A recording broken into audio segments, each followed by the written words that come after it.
A confidence interval for the mean of a population can be constructed using a random sample from that population. In some cases, the population standard deviation can be considered known, while in other cases, it is unknown. Here, we will see how to calculate such an interval when the population standard deviation is not known. An experiment is done to find the average mass of a golf ball. In the experiment, a sample of 51 golf balls has a mean of 44.9 grams and standard deviation of 1.8 grams.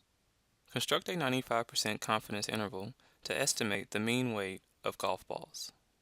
The confidence interval is the sample mean plus or minus an error bound. The error bound is a critical value multiplied by the sample standard deviation and divided by the square root of the sample size. Here, the sample standard deviation, S, is used because the population standard deviation is unknown. That means the critical value must come from a student t-distribution rather than a normal distribution. The shape of the distribution depends on the sample size. For a sample size of n, the critical value comes from a student t-distribution with n minus 1 degrees of freedom. We can begin by identifying the values that are given in the problem statement. The number of golf balls is the sample size, so n equals 51. The sample mean is given, so x bar equals 44.9. The sample standard deviation is also given, so s equals 1.8. So the only remaining quantity to determine is the critical value. Critical value comes from a distribution with n minus 1 degrees of freedom. Since n is 51, there are 50 degrees of freedom. The critical value also depends on alpha, the level of significance.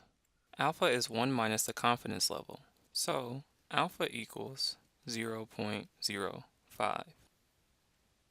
Dividing by 2 gives us the area in one tail, which is 0.025. Then, we can use technology or a table of critical values for the student t-distribution to find that the critical value with a tail area of 0.025 for 50 degrees of freedom is approximately 2.009.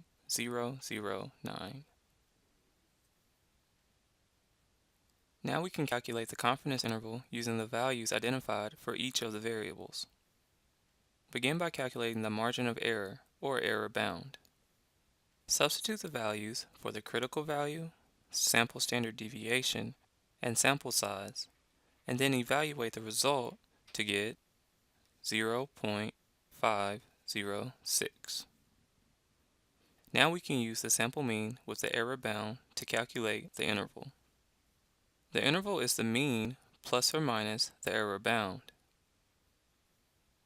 Substitute the known values and evaluate to get a lower bound of 44.394 and an upper bound of 45.406.